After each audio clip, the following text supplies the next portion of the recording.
Welcome to Deep Dive. I'm Kevin Benedict, your host today, and I want to thank everyone out there for joining us. And I'm so excited to have as our guest today, Amanda Mountain, and she's the Vice President of Marketing Communications for SAP Digital. Amanda, thanks for joining us. Thank you, Kevin. Good morning. So Amanda, where are you calling in from?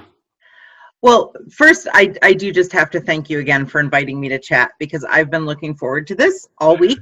So this is my fun Friday. Thank you. All right. And I'm calling in from the Winter Wonderland, which is Syracuse, New York, right now. Oh my! I've been lucky enough to live and work remotely here for the last 13 years while I've been at SAP, and we've got a good 2 feet of snow outside my window right now. Oh, that's terrific. Well, I'm calling in here from Boise, Idaho, where we all wear bow ties. Of course, we all know that. But up in the mountains where I was a couple days ago, we had 3 feet of snow as well up in McCall, Idaho. So I can appreciate Winter Wonderlands. Terrific. Great. I love your bow tie. I think you should have your guests wear them too. You can send me one next time. Oh my, that would be funny. We'll have to do that, Amanda. So let's just jump into it. Tell us about yourself. For those that aren't familiar with you and SAP Digital, why don't you just fill us in? Great. Well, I'll start with me. I took a really meandering route into the tech industry. It started in nonprofits and wound through government relations and consumer advertising and cause-related marketing before settling into analyst relations, which was really my entree into SAP and my career with SAP. So that was industry analysts like Gartner, IDC, Forrester, and working with them to really educate and inform about SAP and various products. But I've been with SAP, like I said, about 13 years. Moving on from analyst relations, I have moved into the SAP Digital team when it was formed about 3 years ago. SAP Digital has about 95 employees within a larger company of 95,000. Wow. So we're like a little startup inside of SAP. That's brilliant. So talk to us about SAP Digital. I mean, there's all these really interesting groups like SAP CX, there's SAP, Leonardo. There's all these different areas. So what's the focus of SAP Digital? So the core difference for us is that SAP Digital is about how you do business with SAP. We're not a product. We're here to make it simpler to do business with SAP. So SAP Digital is about being able to buy online from SAP and our partners at the very high level, and that requires a lot of transformational effort to change the way SAP does business in order to deliver that better digital customer experience. Interesting. So let's dig a little deeper into SAP Digital. What does that actually mean? What are you providing that's different? All right. So and it's good to dig deeper into digital because I have found it means many different things to many different people. We're at the forefront of SAP's own digital transformation. So this includes, change management, an emphasis on a new way to engage customers digitally, completely improving the way we sell and the way that customers can buy from us. So we started with the digital buying process first, and perhaps the most visible or noticeable place where you can see evidence of digital's work is on SAP.com. So if you spend any time on the website, even a year ago, it was very aspirational. It was a brand website. It was beautiful pictures and very inspiring, but it didn't have very much product information. In fact, it had very little product information. And so one of the ways you can really see the impact of digital today is some of the product pages, like SAP Analytics Cloud, has been greatly enhanced with product information. customer testimonials, demos, but also a buy now button. Transparent pricing, the ability, you can purchase in a couple clicks. You can have your product, is particularly if it's a cloud product, provisioned very quickly and delivered very quickly. So we've sped up the whole process for the customers. We've given them all the information that they might need to make a purchasing decision, kind of curated in one spot. And our customers aren't looking to just buy a product. They usually want an outcome. They have a business problem that they're trying to solve. And so a product by itself is not the solution. They may very well need to know about the partner apps and APIs that are available to extend that. They may want some reassurance that if I buy this, I'm going to be able to have the right training and support. And so if you look on SAP.com now on the product pages that we've gotten to, and we haven't gotten to all of them yet, but the ones that we've gotten to, it's this very much more curated experience. You have the level of detail you need. You're able to drill into things. You're able to compare editions. Often you're able to start a free trial, which could then move to a purchase, or you're able to get a much more robust kind of demo experience. And you can click buy now, and we're able to transact online, either via credit card. That's terrific. And I know, SAP is 40 years old, so there's a lot of legacy processes, legacy content, legacy ways of doing things. That's got to be a big challenge for your group. Yeah, and we've been working on it for a while. So we're about 3 years old now. And, this has been a lot of change within SAP. I think of it almost like an iceberg, and you see that little buying experience at the top, but everything underneath it needed to change, from legal processes to contracting to how we track things on the back end, our own CRM and CX systems. And the really, I think, exciting thing for me is also that we're using SAP technology to do this. So we're running C4HANA. This is how we power our B2B e-commerce business. And so a lot of the same challenges that our customers are facing, we're facing ourselves. And, we're telling everybody, digital transformation, and start with the customer experience and reimagine it and rethink it.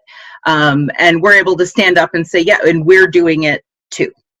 Oh, that's brilliant. So your role in this 95-person organization is that a VP of Marketing Communications. So what are the kinds of regular things that you have to do? So my team has responsibility for both internal and external comms. And so the full gamut of communications. And then on the marketing side, I would say it's the awareness side of the marketing spectrum. So we kind of draw a line, where it would cross over into more paid advertising demand generation.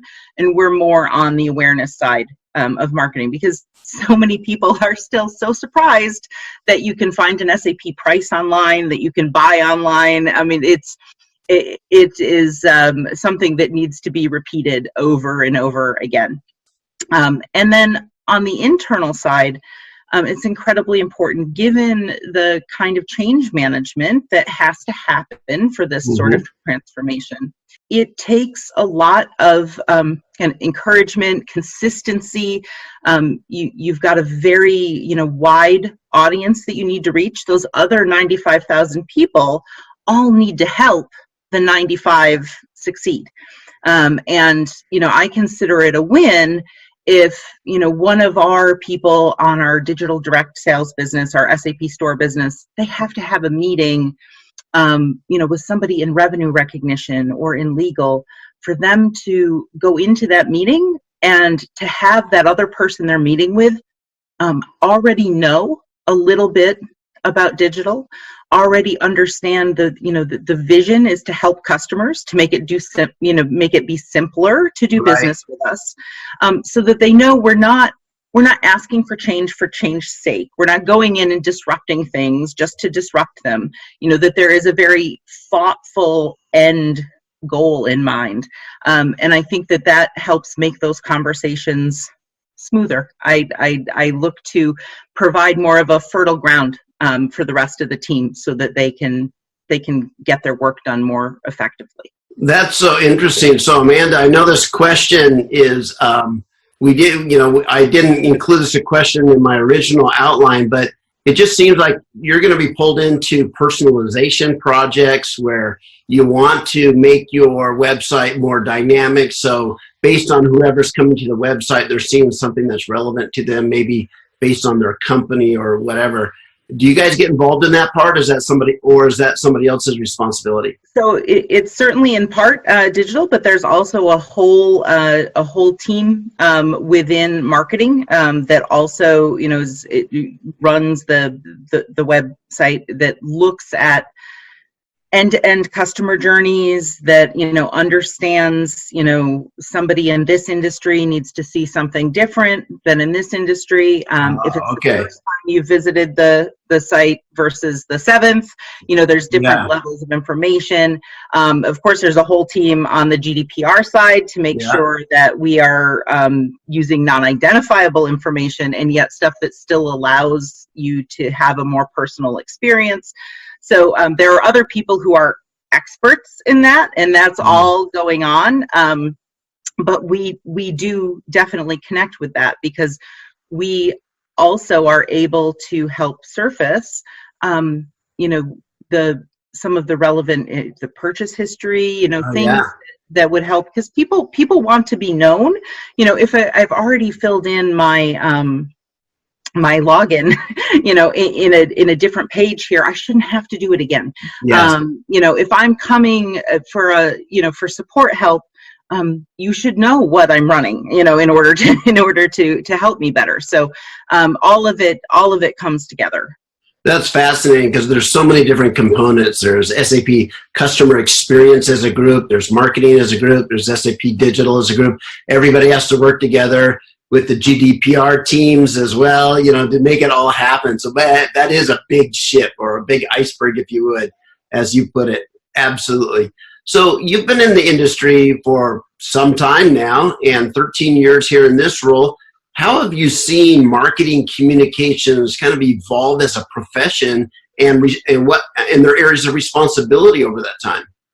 So I've seen a couple kind of things happening. One is speed. Everything has to happen faster than it did last week, faster than it did last year. Mm-hmm. I have also seen the, kind of more blurring of the lines of responsibility, and I think different groups if you looked at another company the size and scale of SAP, some areas of responsibility might be in different teams than they are at our team. So it's very much sort of how the business has evolved, whether marketing is, sitting in a global role, a regional role, whether communications is under marketing, or whether it's a separate department. It really varies from company to company now, and there's a lot of blurring of the lines. But that blurring also, it's a symptom of something that I think is very positive, which is the ability now with kind of the digital economy to be able to do a lot more integration. So you can really have very end-to-end marketing communications. You can layer things together. Things can be, much more kind of seamlessly done, and you don't have these standalone assets out there kind of all by themselves. You can have a much more integrated program going on, and I like that. Oh yeah, and that kind of flows right in with this year's emphasis at SAP around the intelligent enterprise, right? Where you can have one central location of data, so you have that end-to-end visibility into a customer's journey, whether it be through their marketing, through their initial contact, or once they purchase, is their onboarding exercise, their customer support, their subscription models, if that's what they're in. All of that, so you have visibility into that from end to end. Absolutely. So SAP Digital, it's interesting. I've noticed that you guys have all your own kind of social media handles, Twitter handles, and all that as a unit. What was the thinking there? That, why did you guys invest in having your unit have all its own social media handles? We do have our own, we have our own Twitter, our own Facebook. We've got about 50,000 followers, a little over that, Yes. across those, which is a nice solid number. And, kind of the community that we have on social really does like to hear from us, if we're having a promotion, are we having a promotion on SAP, open SAP course reactivations? Is there a discount on Crystal Reports this month? Mm-hmm. They like that, and they also really like to hear about the ecosystem innovations that are available from our partners. So I talked about SAP.com being probably the most visible area where you could see the impact of digital, but we also run SAP App Center, which is another URL which really allows the customers to see the full scope of the partners that are available kind of surrounding SAP. So there's well over 1,000 partners, many apps and APIs available for purchase on App Center, and our digital social channels also kind of help tell that partner story. So we like to kind of feature customer and partner case studies and that sort of content is something that community on social really likes to engage with. However, that's not actually the most important role that social plays for us. Okay. Because we are an online business, we need to be accessible if somebody has a question or needs help. So customer support is actually the real business reason that we run a social channel for SAP Digital. If somebody needs something, somebody has a question, they don't understand something didn't work, it's another channel. Besides the chat on the website or the phone number, or the email, it is another way, and sometimes a more responsive, fast way for them to get some help and get their questions answered. So if anything doesn't work in the SAP world, just go to SAP Digital, right? I did not say that, Kevin. But if something isn't working for you online, within our digital properties, this is one of the channels that we deliberately have put out there so that we can help. That is so useful. My wife yesterday was having a struggle with her Gmail on her MacBook, and it just stopped working. And when it's an organization like Google, there's like no one you can contact. You just have to go out on a safari and search for it yourself, right? Anyway, so it's always good to have somebody, if something's not working in an online environment or digital environment, just have somebody to reach out and at least be directed to the right place. Yeah, and my team, running the social channel probably doesn't have the answer immediately, but we have a really good partnership with our commercial operations and our SAP store support team, and they're really great in terms of customer service. So we work very closely with them. That's terrific. Now, I've been around the SAP environment for a long time. I served 4 or 5 years as an SAP mentor, and then as part of the SAP influencer program. So I always like to ask this question: what role do you see influencers playing in what you guys do? So we definitely feel like influencers play an important role, and it's funny that you mentioned the mentors, because that is one of the groups that I feel is very important for all aspects of SAP, because these are people who it's not the size of the following that makes them a mentor. It is how helpful are they. I mean, mentors, as you know, are they're selected because the community says this person answers questions, this person steps up, this person is super knowledgeable, and so I find the mentors very valuable because they can be either they could be an SAP employee, they could be with one of the large SIs, they could be with a more traditional analyst firm, they could be a citizen developer or a developer within one of our customer companies. So these are folks who really have a deep knowledge of everything SAP, and they can bring in context and history, and that type of engagement, I think, is really important, particularly earlier on in a marketing communications program, when you are putting things together, when you're really ready to kind of test out how something needs to be communicated.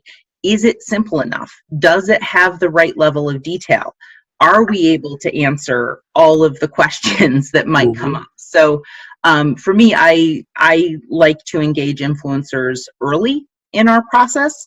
I don't look at it as a kind of a broadcast function, because I do think it's an easy trap for marketing communications professionals to fall into, to only see the audience. Like they're only seeing the end audience. Like, how many people can I reach? If I get this person to work with me, how many 100,000 followers am I going to be able to talk to? Right. For me, that's not that's a nice side benefit, but that's not the reason that you engage with an influencer. It should be somebody that you are able to have a strong two-way dialogue with, somebody who's got deep domain expertise, somebody who's authentic, and that it's a natural pairing. It should be, we authentically can work together. This makes sense. And there's going to be valuable input coming in from that influencer, so that they're having influence on SAP and on the marketing communications program just as much as they're having influence with their follower audience. And if you can't have that kind of symbiotic two-way engagement, then that's not the scenario for me. Thank you for sharing that as well. So you brought up, Amanda, earlier that you have responsibilities both for internal and external communications. Why don't we get tactical on this one? All right. Platforms. Roll up my sleeves. Yes. What kind of tools and social media sites and platforms do you use to get the message out, both internal and external? All right. Well, let's start with internal. Okay. So I don't know, Kevin, you are probably familiar with SAP Jam, which is it's an enterprise collaboration tool, works well for teams with larger groups. And so internally, we have a very large Jam implementation across SAP, and a lot of different org units use that. So we have a Jam group for digital, and I use that as it's almost the content engine. So all the new fresh stuff goes up on Jam. It allows people to interact with your content and with the information at a much more kind of granular, detailed level. So they can get in there and they can ask questions, and they can vote questions up, and they can you can do polls, and you can really it's good for facilitating that sort of group dialogue. So we use Jam heavily for internal comms. We also have what I call an anti-newsletter. So when we started digital, and I talked earlier about the importance of bringing along the other 95,000 people along our journey, we needed a way to communicate out to everybody else at the company. And so we started. I didn't want to start a newsletter, not another corporate newsletter. Yeah. So we call it a communique, and we do it very modular, very bite-sized, and very visual.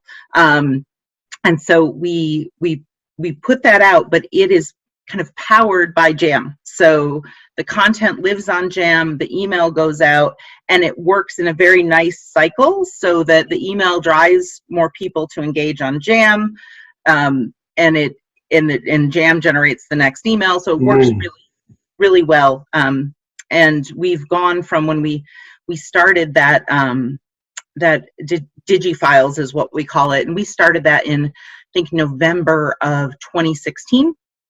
And so we're just over 3 years old now. And we started with 300 or 400 subscribers, and we now have close to 3,000. Yay. And these are people self-selecting, like, hey, I actually want to get an email. I'll read it. We've been thrilled with the open rate and the click rate for that. So of course we're able to measure this. It's a tool that SAP IT actually developed called MailWave. So we have that underneath the newsletter. And the last time we measured, we do this every 3 months, we take a measurement. We had an open rate of 92%. No, that's unheard of. Which in standard industry newsletters, the average is somewhere around 23%. So 92% is amazing. Yes. And then we had a click rate of just over, it was 12%. And so 8% is usually what you could expect with an internal communication like that. So to have the 12% is also awesome. So that means not just opening and looking at the initial headlines and the initial stories, but then taking that step to go one step further, really content. Good. So internal jam. We also do a lot of Skype meetings, and the other thing, which may be surprising, because here I am doing marketing communications for SAP Digital, and we're talking about all the digital economy and all the virtual things that can be done now. At the end of the day, there is no replacement for analog, in-person, one-to-one communication. And it doesn't need to happen all the time, but there is a time and a place for it, and you can't forget that. Sometimes you just have to put people together in a room. I know. I mean, in my role, I do a lot of what you might refer to as evangelizing for our capabilities in our company and stuff like that as well. And there's times when it's not going to be a webinar, it's not going to be email. I'm going to go sit down with them, and we'll have it for that reason. There's being able to kick back in a chair and just have a conversation about life and things like that as well, and bring that into the relationship is an important component. So talk to me, Amanda, about trends that you've seen over the last, let's just say 13 years. What are some of the trends that you're seeing in marketing communications in general, outside of SAP, just as a professional? And, how are things changing? You said, we talked about internally at SAP, but external as a profession. So I would say a couple things, and these may seem very obvious, and they certainly will be obvious to other marketing communications people, but so the rise of the visual component of communication, video, interactivity, augmented reality, so there's just a much kind of richer layers of information and communication that can happen, and the visual, I think the rise of the visual component. We talked earlier about speed, and the need to be able to react and move quickly, and also about that ability for things to be much more integrated end to end. But what fascinates me, and what I think people really do need to keep an eye on, is the macro trends that are going to impact the whole world, not just marketing communications. So there's things like artificial intelligence and machine learning and digital biology and quantum computing. I cannot pretend to be able to predict how they are going to impact marketing communications, because those things they're going to be imagined on the fly. They're going to pop up overnight.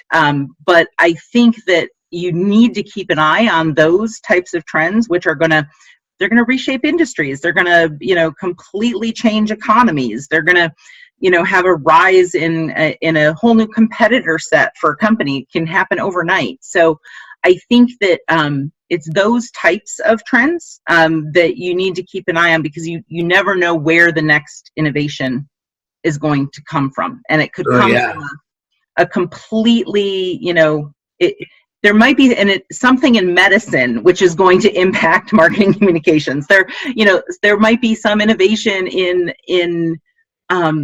finance that will impact marketing communications. You don't know where these forces are going to end up having an impact. So it's good to just kind of pick your head up every once in a while and take a look at the whole world around you and what's happening, because the next thing for your, if you're in HR, or if you're in marketing communications, or if you're in sales, that next innovation is probably going to come from someplace that you did not think it was coming from. Oh yeah, one of the books that I have back here that I've recently purchased is on weaponizing information.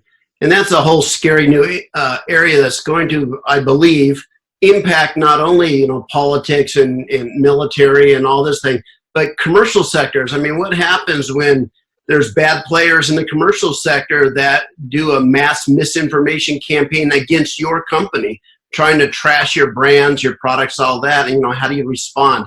So we won't go down that path, but it's a scary vision in the future, and it's something that I think we all need to be prepared about. So turn that page and let's to a more fun topic here. Let's talk about events.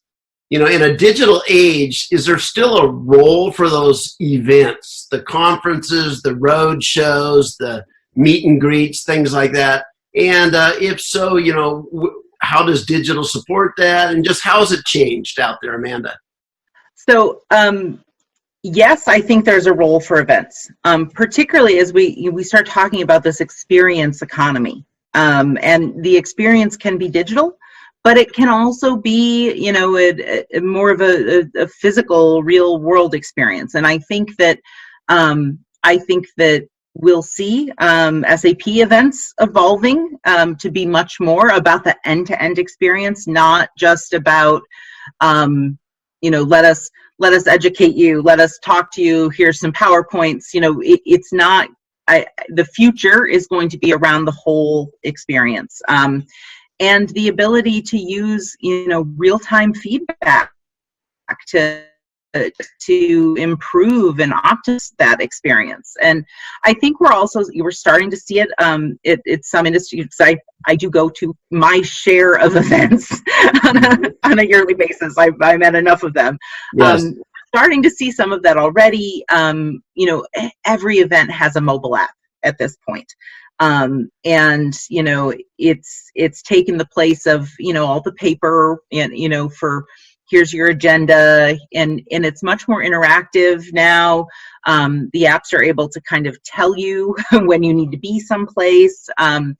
They're depending on the event or the conference, they can be super useful in facilitating networking, which again I think is a big part of giving somebody a full experience, to really help them take advantage of some of the unique things that an in-person event has, over all the digital and virtual types of events that you might be able to have.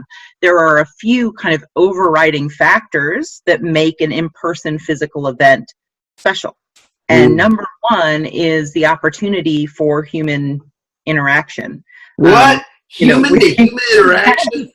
with your peers, with experts, with influencers. And so I think that that there's a lot of really interesting stuff that could be done to better facilitate those conversations and to improve the experience kind of on the fly, so that if you close your eyes and think of the event kind of reconfiguring itself around you, that's in the future, but that's the type of thing that I get excited thinking about. Oh yeah, you are in Syracuse, you have a home office. I'm in Boise, I have a home office. Sometimes it's just lonely kind of being out here with neighbors and a community that doesn't understand what you do. And then when you get together with similar people in your tribe, your SAP tribe, it's really fun to go, now I'm with my people, right? And they understand me. and Kevin, I think, now correct me if I'm wrong, I mean, and you asked earlier about how, maybe how I work with influencers for our marketing communication program. One of my favorite things to do, and it'll be the 4th year coming up at Sapphire, is I hold a digital breakfast at Sapphire, which, as you know, is our flagship, user event, and I do it before the show starts, like the very first morning at 7:30. But I feed you all really well. I know I've invited you before, and I think you were there last year. So, this time I'll be there. Okay. I have to. But that's the fun, because you get that tribe together. You get to talk in advance about what you might be seeing for the week. You make connections before kind of the insanity of the show floor sets in, and it's a much more intimate and informal interaction, and that's when I keep coming back to, there's no replacement for some analog conversation and communication sometimes. No, that's great. So Amanda, I'm going to wrap up with one last question. What advice do you have for a young, fresh, right out of the university marketer who's just starting their career, and what skills should they really focus on building up to be prepared for marketing over the next 10 years? So for me, I really think there is no replacement for the fundamentals, for the basics. So critical thinking. Okay. You're always going to need it. Writing, that sort of kind of foundational skill is transferable regardless of how the industry changes, how the discipline changes.